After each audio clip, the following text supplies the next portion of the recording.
But like everything in life, if you do your homework and prepare, you can do anything.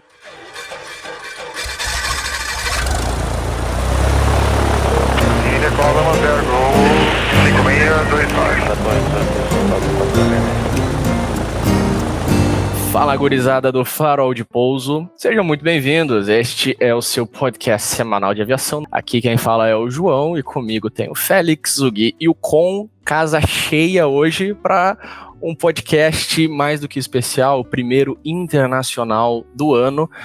E como você já sabe, a gente vai ter um convidado internacional por mês, essa é a meta. Então se você tem alguém que queira trazer aqui o podcast, que você conheça da aviação, de outros lugares e queira que a gente converse com ele, manda uma mensagem pra gente que a gente entre em contato e faz essa ponte pra gente gravar, tá bom? Sem mais delongas, vale lembrar que esse podcast é apoiado por Hangar 33, a marca de moda masculina do universo da aviação, e a escola Realizar. Agora, vamos ao que interessa. Felix is with you. Introduce our guest. All right, João, JV, hello everyone. It's good to be here again in English, and yeah, as we promised, this is our first international guest of the year, and we will try our best to keep it up and bring always at least one international guest for our podcast here.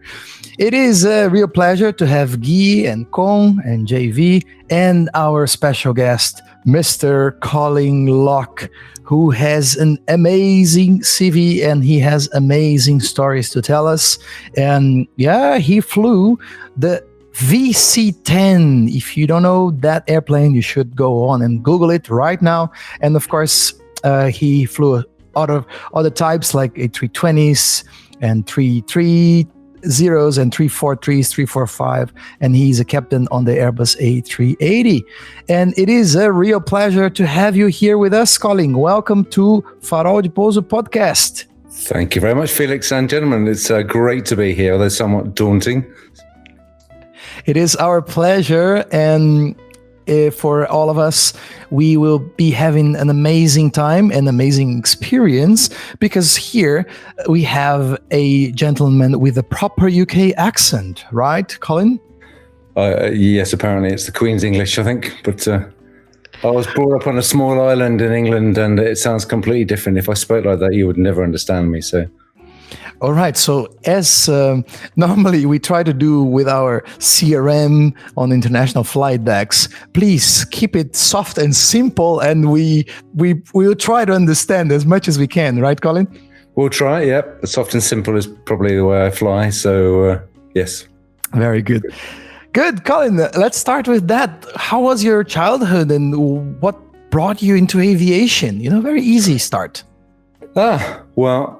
That's an excellent question, Felix. I think everybody's in flying for different reasons. For me, I was just, since I was a young boy, it was just all I wanted to do.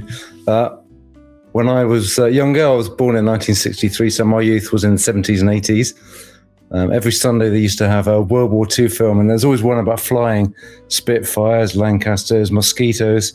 So I was absolutely passionate about this. Every Sunday I'd tune in and watch that, and then spend the next 4 or 5 hours just drawing airplanes. So for me, it's from when I was a very young boy. And it's just been a passion, really, just to have that drive and to have something to look forward to, at least aim for as I grew up, which in hindsight, as we spoke before when we were flying, I think that's very rare, because most people grow up not knowing really what they want to do. And I think pilot's probably one of the few communities and careers that most pilots, not all, but most, feel that they really have to do it. So I think it's quite a gifted career, really, and we're lucky to do it. Well, we all of us in this meeting room, we share the same philosophy or the same history from our passionate beginnings into aviation. Well, tell us a little bit more. And what happened? How did you get into that? Okay, so my goodness, you have to go back in my brain cells into history. Come on. Yeah. Obviously at school, there was a turning point at school where I was just desperate to be a pilot, but I was lazy at school, really, I would muck around. I was just lazy. There was no sort of guidance for me. And I remember I did my mock exam, which is the main exam before, like a test exam before the main exam in maths. And I needed a minimum grade C, and I got a grade F, which had me crying and thinking, what am I going to do now? So I went down the bookshop and bought 2 books on maths, and went to see my maths teacher, an old guy called Mr. King. He was bald, in his probably approaching 70s, with these half-cut glasses. And I'd always used to sit at the back of the class and be one of the troublemakers. And I said, his name was Mr. King. So I said, Mr. King, can you give me some extra homework, please? To where I think he nearly had a heart attack and was about to fall over. So in total amazement, yes, he gave me the extra homework. And I just knew that if I wanted to be a pilot, I at least needed the maths to be up to standard. So I just worked at it, and I went from hating it to loving it. And the day the exams came out, the results, he was very proud. He stood at the top of the class and said, there are 2 people in here got top marks today. And there was a guy called Sean Honeybun and me. So I went from being atrocious at it, or not focusing, to being good at maths. Now, I'm not some maths genius, but it was enough to get me into my RAF flying career. Well, that was a nice changing point for you, huh? Oh yeah, I think, but you'll have. I think most people will have those in their lives. You just have to be aware that you've seen it and that you can do something about it. But that's up to you to be a bit introspective, I think, to figure that out. And Colin, was your first stop in aviation in RAF, the Royal Air Force? So I joined the RAF when I was 16, 17. I went back to school to do my advanced levels before university, and within 2 weeks I realised that I didn't want to be there. So I pulled myself out and went for selection in the Air Force to be a technician, because I wasn't mature enough. I was 17 and I didn't know anything about the world, about how things worked. And certainly, well, in the Air Force, you're not just a pilot, you have to be an officer as well. So there are 2 things they're looking for: if you're officer potential and if you've got the ability to be a pilot. So when I went for the selection, although I had the qualifications, I said that I would like to be a technician, just to basically to grow up a bit and find out more about the Air Force. So that's how I entered the Air Force as in the non-commissioned ranks as a junior technician, and then spent the next 5 years trying to get a commission and become a pilot, which was a tough way of doing it, Joe. I wouldn't recommend it that way. And how does that happen? What happens next then? Because it is, maybe it's a bit different to what happens in Brazilian Air Force. Yeah, I'm trying to compare with the Brazilian Air Force and trying to create some connections, but there is no connection, I think. So how does it work in Brazil? Well, because as far as I'm concerned, in Brazil, you start you apply differently. So if you are going to the flying positions, you have to, like, from day one when you do your exams, you're already applying into a flying position, and then you start the Escola Preparatória de Cadetes, which is like the cadets school, the preparation school. It's and then the high school, basically. Yeah, and then you start flying with the small trainers. There's a Brazilian built, and then the Tucano, of course, that you're familiar with that type.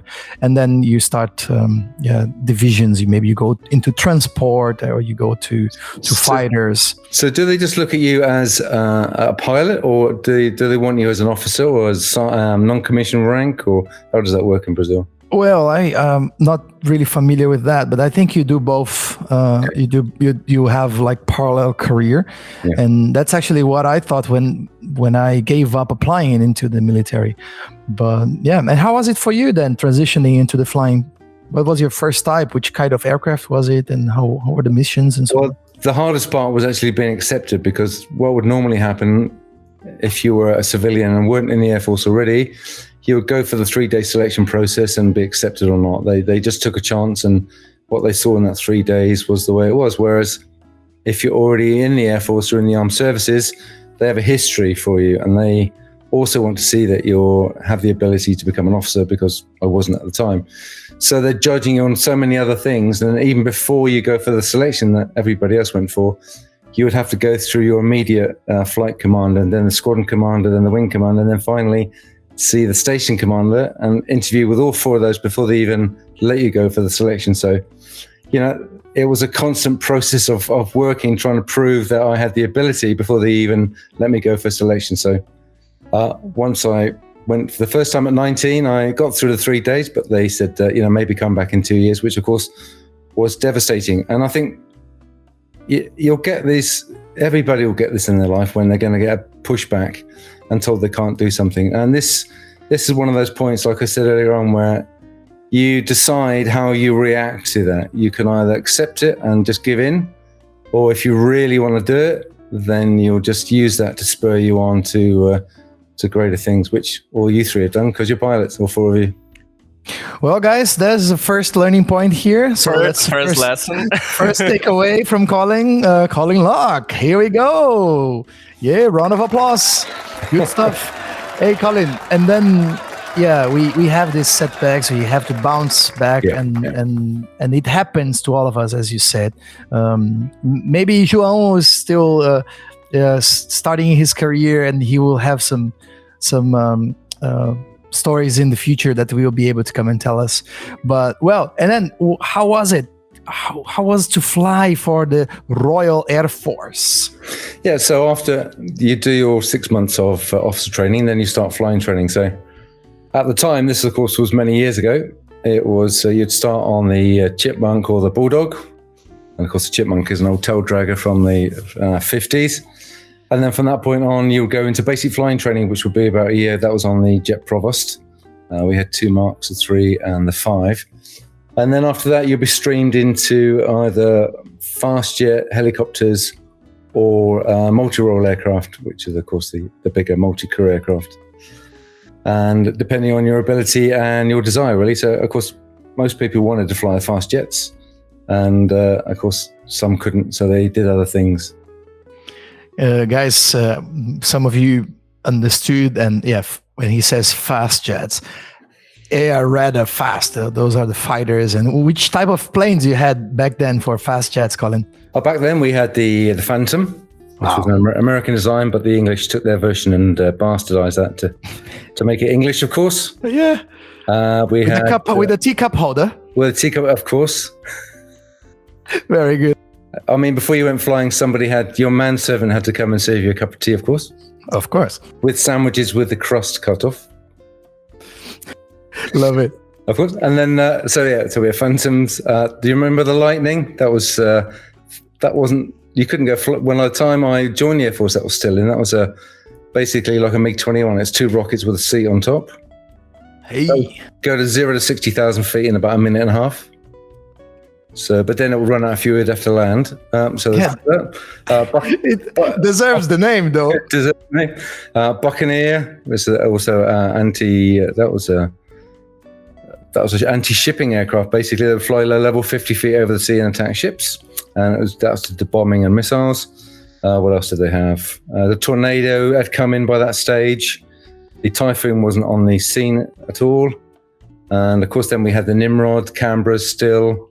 VC-10s, of course, have been going for years, and then other aircraft and helicopters around that. And then what was your path? How was it? Well, that was a bit convoluted, really, because when you went for selection, what they did was measure your limb length. So from your fingers to your elbow, elbows to your shoulder, and your legs from your hip to your feet. Now, you and I have flown together, Felix. We're not particularly short people, are we? So these are called anthropometric measurements, and my bum to knee measurement was too long for ejection seats. So you can imagine I'm sitting there, this guy gets a tape measure out and measures me, and I'm about 4 centimeters into the red. So I thought, I can't believe this, 20 years, and they're going to turn me down because my legs are too long. So I just looked at him, I just begged him, I said, please, you can't stop me now. This is something I've wanted since I was a boy. Just let me in. And bless him, he signed me off and got me in. So without him, I would never have had an RAF career. So ultimately that meant when I was through flying training, that I couldn't fit in the Hawk. Now, the Hawk is the fast jet trainer before you go into fast jet. So they took me down to RAF Scampton, which is the home of the Red Arrows, put me in a Hawk, and there was no way I could fit. I mean, I couldn't reach the rudder pedals. I was knocking off the anti-skid, and if I would have ejected, I'd have broken both my femurs. So I had a choice of helicopters or multi-role, so I went to on the multi-role side. So yeah. That was the story. Yeah, the guy. So he tried to help you out, but still, when you tried to fit the Hawk, you just couldn't. Yeah. So going into multi-role, what was your first type that you actually had your flying career starting? So through training, we went on to the Jetstream, which is a twin-engine turboprop. So we did about, I think it was probably about 50 hours on that. Then I went straight on to the VC-10. Which, as you said, is an old T-tail, 4 turbojets on the tail, swept wing aircraft, which at the time was designed for flying out of Africa, high altitude airfields. It was very powerful, 4 Spade jet engines. The noise was sublime. It was brilliant, of course, but very loud. And that was eventually the demise of the VC-10 because of the noise issues. But no, very high performance. Maximum was 0.96 was the maximum speed. And so that onto the VC-10 was my first onto a 10 squadron, which was based in Oxfordshire. It's remarkable that you are painting the picture for our listeners to try to understand which type of aircraft is that. And I would like to add the fact that actually those 4 engines, they were quite unique in terms of their configuration of mounting. It's a rear mounted, double engine each side, wasn't it? Correct, yeah. So the Russians copied it with Tupolev. I can't remember the name of the mark, but it was nicknamed the VC-10 You know, they copied everything from the 40s to the 90s, and you just had ski on the end, and you got it. Exactly, VC-10 Well, and it was a huge plane, right? So. Yeah, you're bringing all these figures out of my head now. Max takeoff weight was 323,000 pounds, and how could I remember that? But if you had to, it was up to 340,000 pounds when there was a military reason, so it could go overweight. Compared to the 380 that you and I fly, it's tiny, 140, 180 people max, and it will probably get from UK to Washington. But only if there wasn't a strong headwind. Otherwise, you'd have to divert into Gander to refuel. And you did such flights, Colin? Yeah, all the time. We had schedules all over the world to Cyprus. In fact, one trip I did, it was a globe around the world in 10 days. And the flying was variable. We initially were doing standard route structure. We had scheduled flying to Belize, via Washington, flights throughout Europe and the Middle East. And this was all servicing the armed forces, the Army, Navy and Air Force, taking troops and their families to and from bases and taking them on missions, of course. And then eventually there were 2 squadrons of VC-10. I was on 10 squadron, which was VIP, aeromedical flight and scheduled flight, and 101 squadron. Now they were purely tanking. And eventually we then moved into about 40% role of tankering before I left. So you VIPs, you had some important or like VIPs that we would remember or that we might know?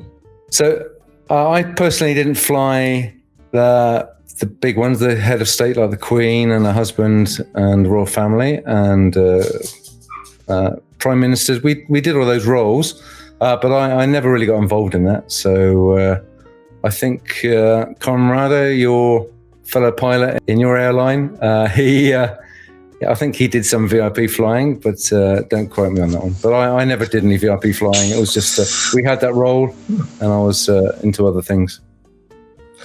Hi, Colin. I'm quiet here because my internet is really bad. I don't know if it's working well for you guys, but I will try my best here. I have a question, a curiosity. How you do basic training in the UK? You know, we know the weather is not quite nice along the year. You know, how does it work? You only fly for a few months. How does basic training work in the UK? So in the Air Force, that didn't make any difference. Whether it was foggy, sunny, rainy, you flew in all conditions. So obviously when the weather was a bit better, you could go and do formation flying, aerobatics and whatever you needed to do. But we flew in all weathers really. And even when you did low-level training, that was in poor visibility, because in real life, that's what you would have to do. You can't just wait for a clear day like if you're flying in Arizona and everybody passes flying training because they can see Vegas from 100 miles away.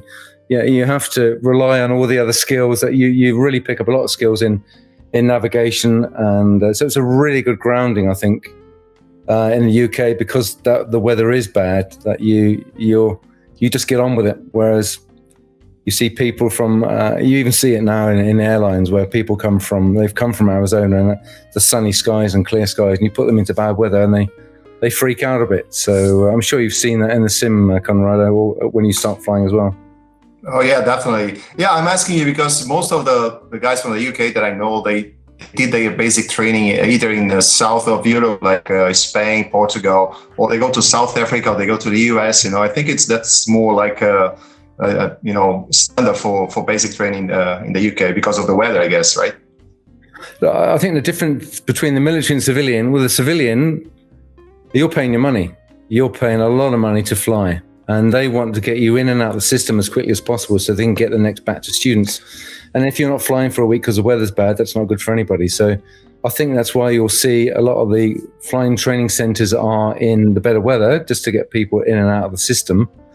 But having said that, there are training centers in the UK and Oxfordshire and other places that are based there. And I'm not saying they're better, but I know most of the pilots from there get hired very quickly. Yeah, that makes sense. Definitely, yeah. And Colin, could you explain a little bit more about the refueling process you just mentioned before? It's air refueling. How did it work for the pilot? What do you have to take care about? Okay, so if you're the VC-10, so you're a tanker, so you carry as much fuel as you can. And we had pods. We do it different to the Americans. The way the RAF works is they have a pod at the back we have one on each wing and one at the tail. And the big boom would come out with the basket on the end. And then the pilot behind had to fly into the basket, where in the American system, you position yourself behind the KC-135 or whatever, and the boom operator flies the boom onto your probe. Whereas in the Air Force, that didn't work that way. And there was a famous book a flying book called F4 Phantom by Robert Prest. He was a British pilot, and he described air-to-air refueling as taking a running fuck at a rolling donut.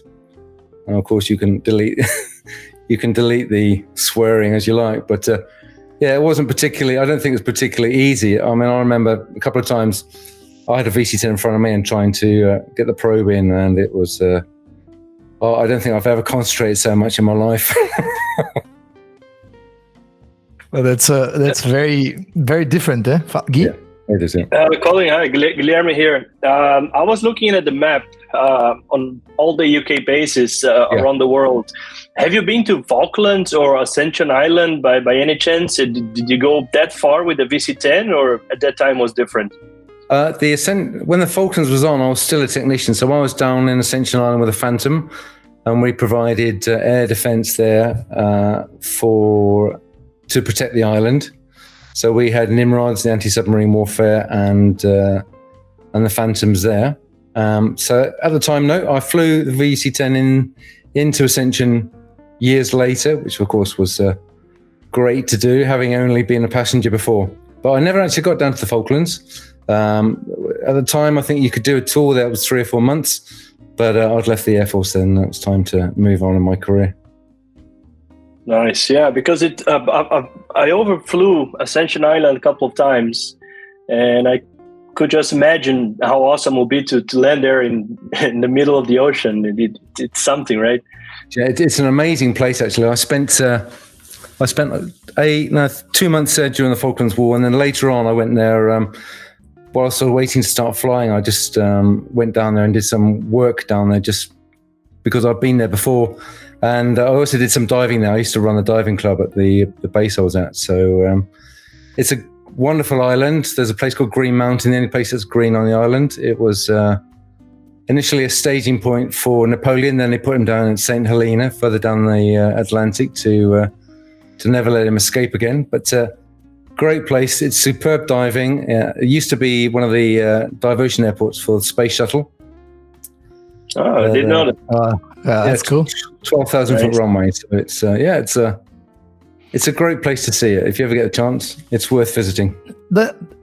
Isn't it Santa Helena where there are some charter flights into there as well, or not? Yeah, they started last year, didn't they? I think from South Africa. They extended or built the runway, and they fly from South Africa there. So I think I had some memories about that one. Yeah.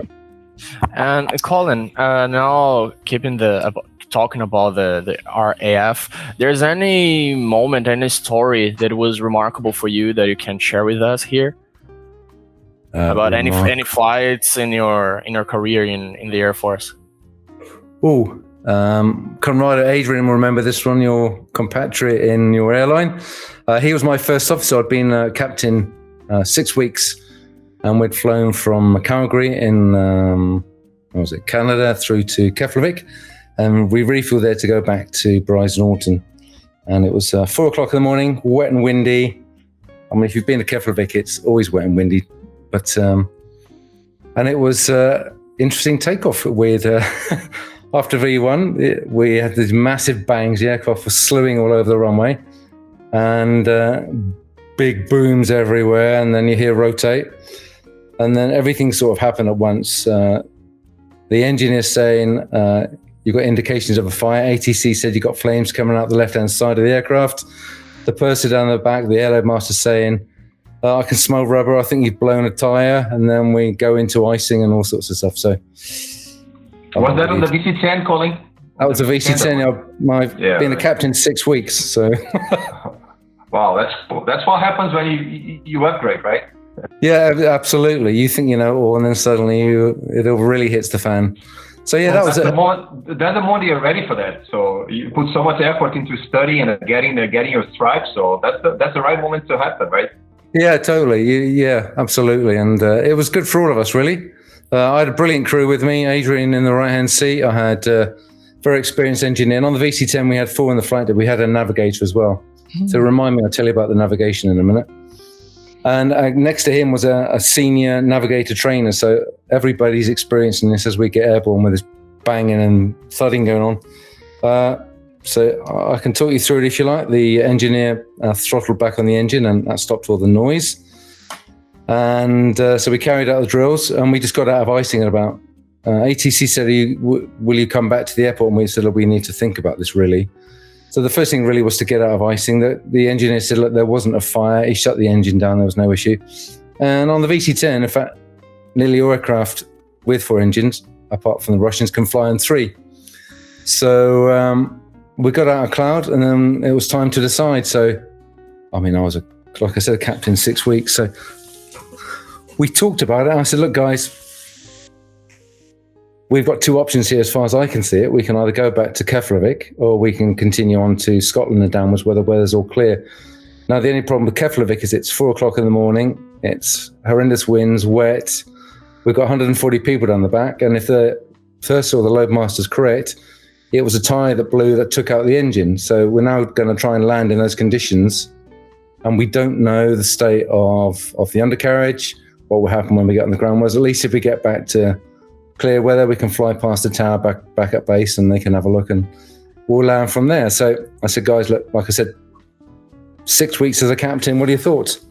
And they all agreed with me. They didn't see any point in landing back on. They were all experienced as well. So it was a team decision that I had the final one on, of course.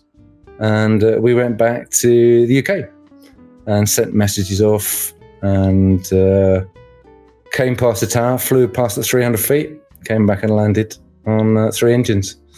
And then, of course, everybody came out and always had, you'll hear about flying guys that you do fly and those that want to fly. They always want to put the blame on somebody. It's a very interesting time because unless you're there, only you know what happens. And really, the world, flying is grey. It's not black and white. At times it is, and you try and follow the rules, but at times you have to make a decision based on what you have. And that was an interesting time for about 6 weeks after that when I got back. And actually, it was the beginning of the end of my flying career in the Air Force, because I didn't see any leadership from the management around me that would make me want to stay. But my guys I flew with were brilliant. And Colin, what was the year at the time? Oh, that was... when were you born? You're 90 something. You don't want to know that. Oh my God! Well, I do, because then I can try. While he's talking, I can try and remember the year. Maybe he's year 2000. So that would have been about 19. Well, I got come on 19, around the 90s. Yeah, it was the 90s. It was. So I was 29 when I joined the squadron. 3 years later, I was a captain. So that would have been 93. Okay, I asked this because I saw here in your CV that you was a training captain and you introduced the CRM concept into the squadron management policy. So you said about the team, the decision making with the whole team, and so I would like to ask you about this. How was to create the concept of CRM while the CRM was being created at the time? It was created at the 80s. So how was this experience? That's a really great question. Okay, so I think it was something that was needed. It was very interesting in the RAF at the time. It was a transition phase. I think we were getting rid of the really old pilots, the old and crusty old pilots, and there were a lot of young people coming through. So when I was the captain there, we had one of the guys, and I won't say his name, but whatever he did, he was the first officer, he could not interact with the crew. Every time he opened his mouth, you just wanted to tell him to keep quiet. He said everything wrong. It was phenomenal. He would just get everybody so annoyed they wouldn't want to fly with him or go for a drink with him in the evenings. So, but it's always very easy to blame somebody. It's just their character. But ultimately, we can all learn from things. And I didn't really want to give up on him. So I went to my flight commander at the time and I said, I think we can develop him in different ways. So they gave him, for 6 months, he flew with me. And I tried to show him there was a different way of interacting with people. And at the same time, British Airways had just started the whole concept. Well, they hadn't started the concept of CRM, but they just started introducing courses. So I thought it was a great idea for him to go and do one of these courses, just to add on to what I told him, because sometimes you don't want to be told by your peers that you're behaving like an idiot or you're saying the wrong things all the time. You need somebody objective and outside of your sphere of influence to speak to you. So yeah, the bless him, they sent him on a course with British Airways. I don't think it changed much, but it was a beginning of the Air Force to see that CRM was perhaps the way ahead. It was just starting, and yeah.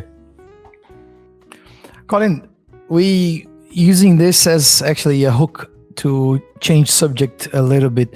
How was your transition then into the airline world? Yeah, well, so after that incident, I had a big think about what I wanted for the rest of my career. And obviously, I love flying. I still wanted to fly. Now, but it spurred me on to do my civil aviation exams to become a civilian pilot. So I then dived in the books to do that one. And eventually I resigned from the Air Force. The trouble with that was 9 days later, I had a car accident and broke my neck. So it was a bit of a pause in my flying career while I attempted to recover from that one. And then it was trying to get a job, which was about, the accident was in February, so in September I applied. Well, I got a job in September, but I applied in June for other jobs. So yeah, that was a bit of a transition, not only from an old aircraft to a modern one with an FCU and no navigator to shout at. Which was which type? So I had 3 job offers. 2 were flying with 2 charter companies, and one with Harrods in London, flying corporate. And I chose a company called Air 2000. So they were a precursor to, well, they were owned by First Choice Holidays. They flew 320s, 321s, which is what I was on. Mhm. And they also had 75, 767s. Yeah, I think I remember that paint scheme. Was it red, white and red or something? Yeah, very good. That sort of multicolored tail. Well, and then like flying wise, was the VC-10 operated similarly? I know the technology you just mentioned, but in terms of task sharing and operating multi-crew, how do you think it was to transition from that vintage kind of jet ops into the Airbus fleet? I think the flying in the Air Force, you always fly the aircraft to the limits. You're trained to fly the aircraft to the limits, and you even practice that. We have VMO. We would fly to VMO. We would do all those things just to know how to really fly the aircraft. And there was a lot more manual flying, of course. The transition really from rotary dials to modern aircraft, it wasn't particularly difficult. It was just trying to learn all the modes and the way things worked, everything through an FCU rather than flying it manually, which of course are skills we should never forget, but it took a little while for me to understand all the specifics of the FCU on the Airbus. But it wasn't a difficult transition. We had 4 military pilots actually on the course, and we all did well. It was no problem. It really wasn't a problem flying the airplane. Colin, how would you compare the CRM in the military and the civil aviation? Can you tell us about the main differences that you realize when you join a civil aviation for you? Sure. Yeah. That's a brilliant question, Conrado, because they're 180 out, especially when I joined on the VC-10. I'll give you an example of one of my first training flights. It was I won't say the name of the training captain, but we flew from UK to Germany down to Sardinia, and then reversed it going home. So we flew to Wildenroth, an old RAF base that had Phantoms in Germany. And so I'm flying and I flare, and the instructor shouted at me, "Get it down, what if it's hot, high and heavy?" Well, it wasn't hot, high or heavy, but I got it down. It was a nice landing. And he started shouting at me, "I'm not impressed with that flight to Decimomano," which was the base in Sardinia. So I flew it down to Decimomano. And I'm flaring. He says the same thing. "Get it down. What if it's hot, high, and heavy?" So it was a lovely landing. But by that stage, of course, oh man, my confidence was out the window. And we had to file all the flight plans, and we had to write the flight plans manually and give them to the station when we got there. And he shouted at me, "Have you filed that bloody flight plan yet?" And I said, yes, of course I hadn't, because I was lost for words. And behind him was the senior navigator, which was old school. "Yeah, that's it, Captain. You tell these young lads how it is." And the only person that saved me was the young engineer behind me. And I got to the point where I'd had enough, and I said to the engineer was called Al Sutton. I said, "Al, I'm going to punch him." And he said, "No, don't do that, Colin. Just, you'll be okay. You're doing well." So then the captain made me fly back to Germany. And I greased it on. I wasn't hot, high, or heavy. So he kept coming up with, what if it's hot, high, and heavy? Now, of course, he then decided, he used the words, "I'll show you how it's done," which, please, in your flying career, never use those words, because those normally are the last words on the voice recorder, right? Probably one of the only few lines you'll use. It's a great level of flying. Don't think you know it all. And so, of course, my whole flight back, all I was thinking was, guess what I was thinking? Thump it into the ground. I was desperate for him to thump it in. Of course. Yeah. And I can say his name was Mike, so I have to say that because it's a bit of the story now. So he flew it back. He showed me how it's done. Put it out. You have to. He showed me how it's done, and he thumps it in. He slams it into the Bryce Norton. And I just turned around to him. I said, "Well, that'll be you getting it down then, Mike." So that didn't go down well, but bless it, the engineer saved me that day. And 40 years later, I phone him up now. If I just say, "Get it down," you'll get the reply from the engineer going, "What if it's hot, high, and heavy?" So that was a poignant day. But get to your original question, Conrado. At the time, there was no CRM. It took, I think you have to be emotionally mature to start with. You can teach anybody CRM, but unless they have the mindset and that ethos to treat people as human beings, it's pointless. It really is pointless. So how did that change in civilian world? There was less pressure. Nobody had to prove as much. There's none of this old school, and it was completely different. People just, they were normal. And I'm not saying everybody in the Air Force was like this particular pilot, but there was that marked difference between how you treat people and what modern CRM is into, the old school of shouting, screaming, if you're not good enough, get out. And so thank goodness it's all changed, mate. That's a very nice way to put it. It's like you again painting the picture of like a real life scenario that happened to you. And what was your career like afterwards? I know, and we have from your details that you actually started working more on this human factors side of the sphere.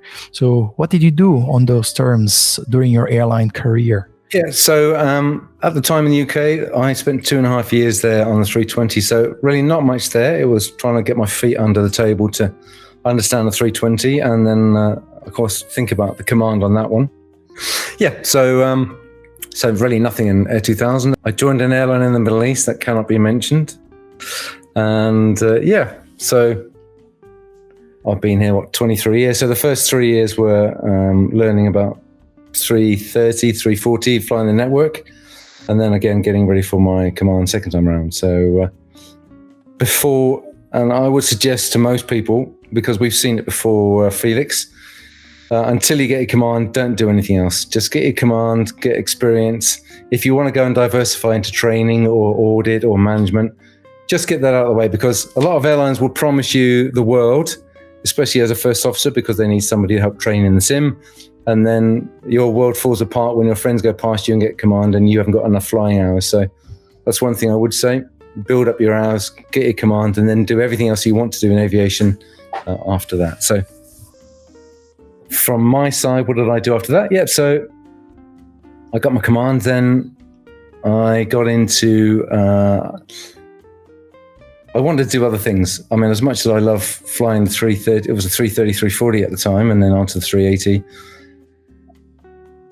I think I just always wanted to have different experiences. And the Middle East, what that gave me was this airline. I heard of technical flying, which Airbus do a course, a technical flight course, which is down to Toulouse. It's about $100,000, I think. And you're not a test pilot, but what's great about it is back to like being in the Air Force, you'll fly the aircraft to its limits. And for example, I did a lot of things from the 330, 340 when aircraft was unserviceable down route. I'll go and fly it after it being fixed. So I love doing all of those things.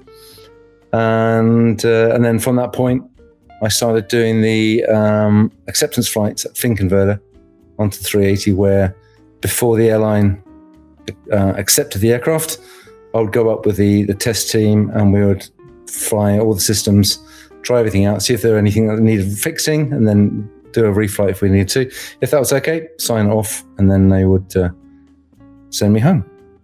But great flying. That is really, really nice, man. So imagine if you are the first, like one of the first non-Airbus pilots then to be flying the aircraft just smelling like brand new and flying a brand new equipment and then getting it ready to deliver into the airline. We had one very special guest here as well a couple of months ago who was doing this he's still actually doing this with the 737. So he goes to Seattle and does somehow the same.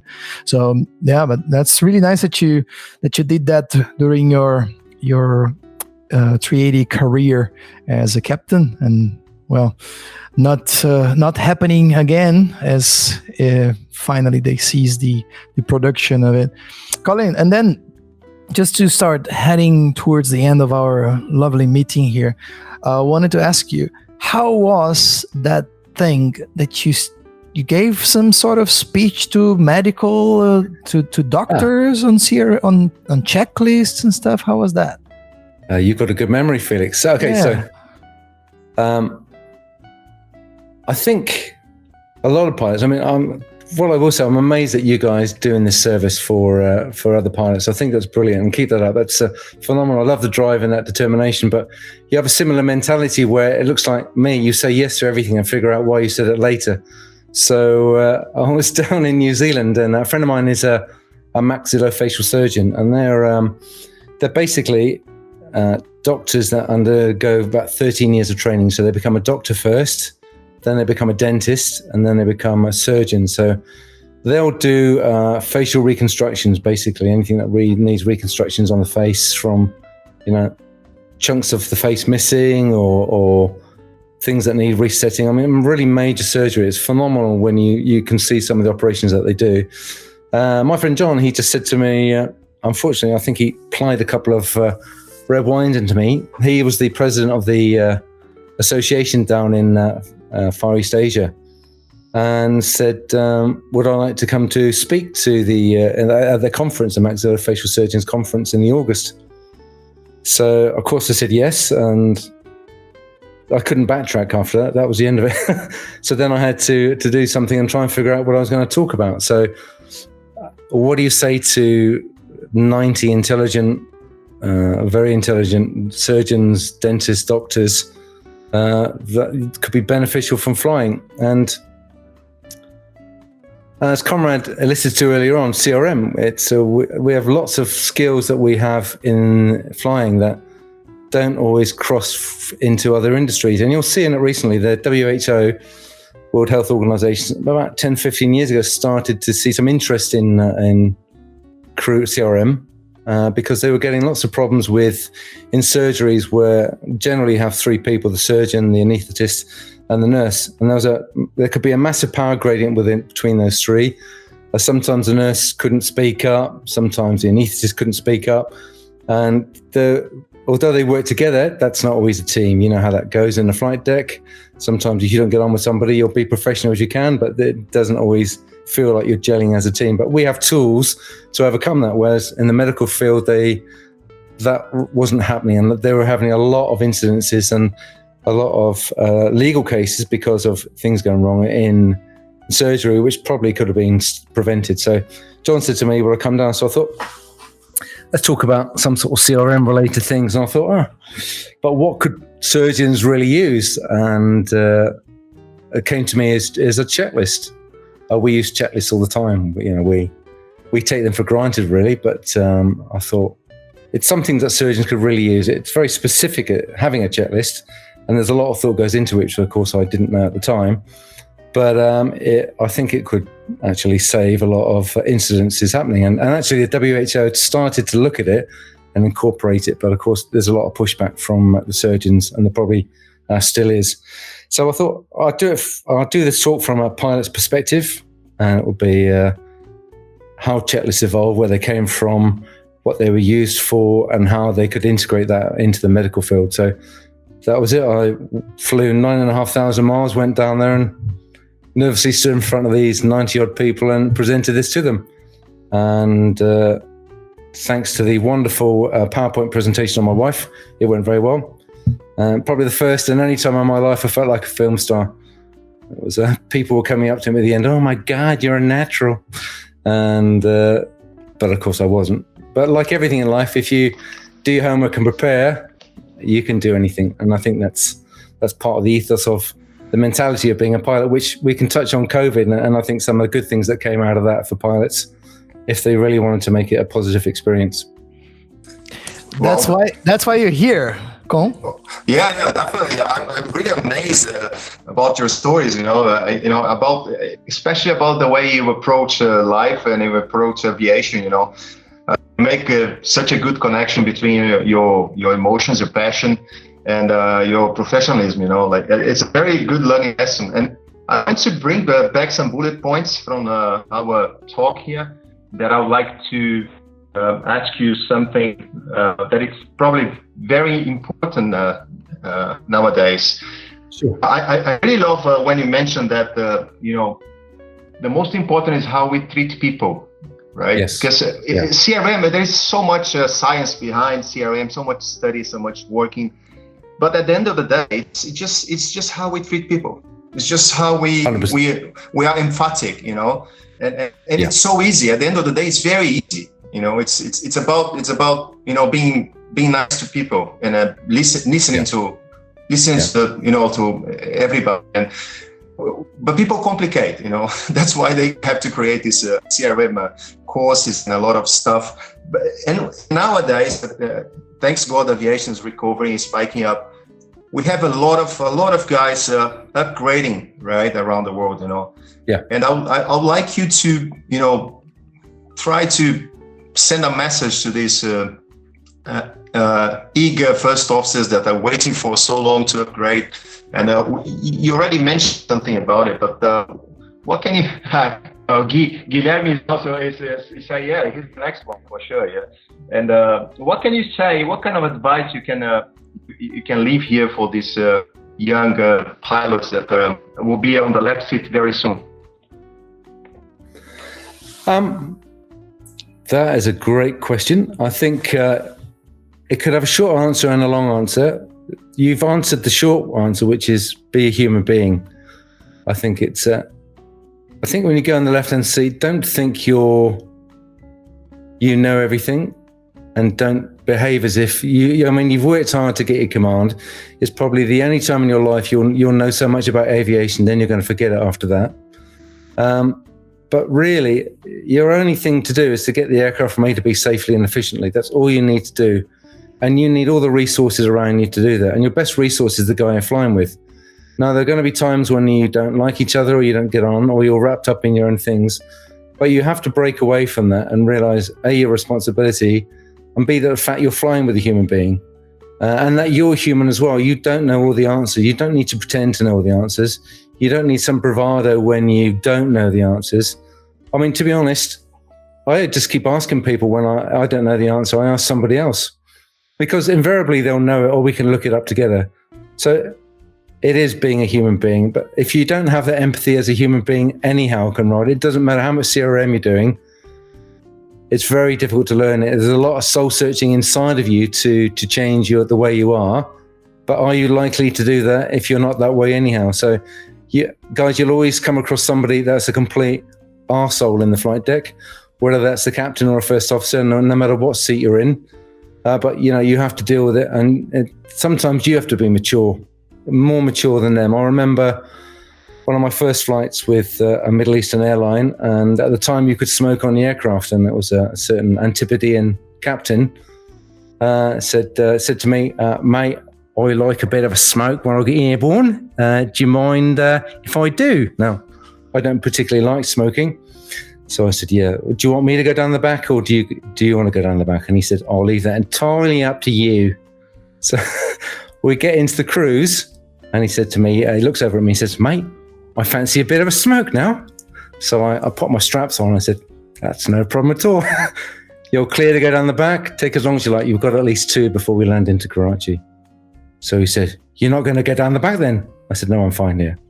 To which point, now he's supposed to be the mature adult, the captain. He threw his lap strap off, shouted at me, you're the first officer that won't go down the back, and he storms off the flight deck. So this is perfect CRM. Do I behave parent, adult, child? Now, obviously, I should have behaved like an adult, but I thought, no, I'm going to behave like a parent. Because he needed to grow up. I mean, ridiculous. The guy was in his late 50s. And this is the bullying that I've seen throughout some of my flying career. And it's ridiculous. This has to go.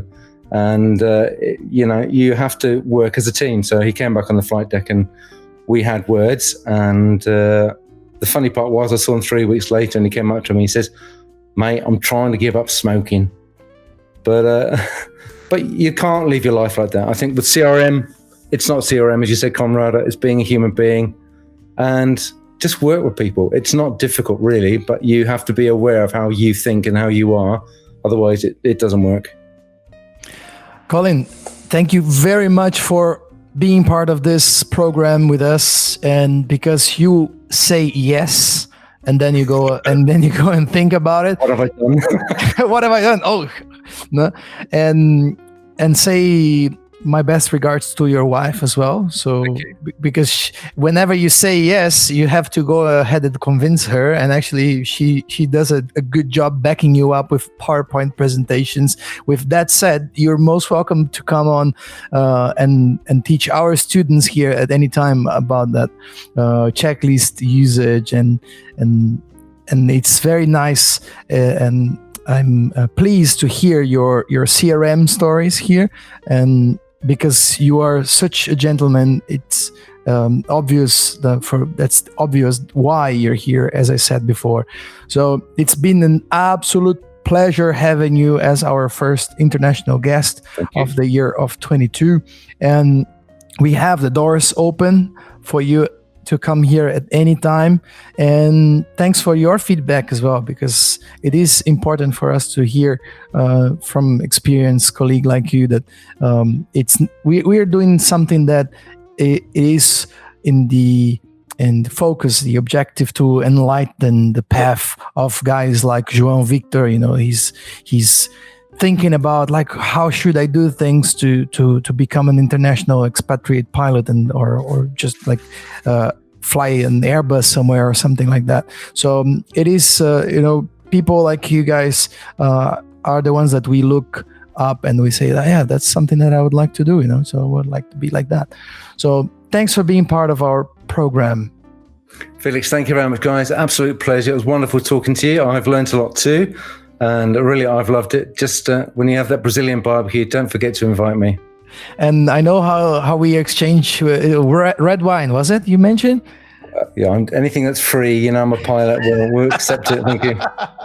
That's amazing, yeah? Love it. Colin Locke, our first international guest of the year, as we promised. Thank you very much. Muito obrigado, pessoal. Esse foi mais um episódio internacional com o apoio da Escola Realizar e da Hangar 33. Actually, we should be doing this in English as well, because if you're here still, and if you're still here, like as I am, struggling to understand his very, very strong British accent, we should just, go ahead and close it in proper English, right? So we have the pleasure to be supported by two amazing companies down there in Brazil, Realizar Flight School. It's located in the southern part of the country in a very, very beautiful place called Torres. And of course, we have the most amazing support that actually Colin already knows about it, from Hangar 33, and they have that amazing collection of airplanes in the southern part of the country, and they do amazing clothing wear for your flying and for your leisure as well. Right? This is Felix to close up another episode on your weekly podcast, and it's been a challenge to do this in English for the first time in my life. Oh my God. Yeah. Ciao. Obrigado. Valeu. Look at you, man. Ciao.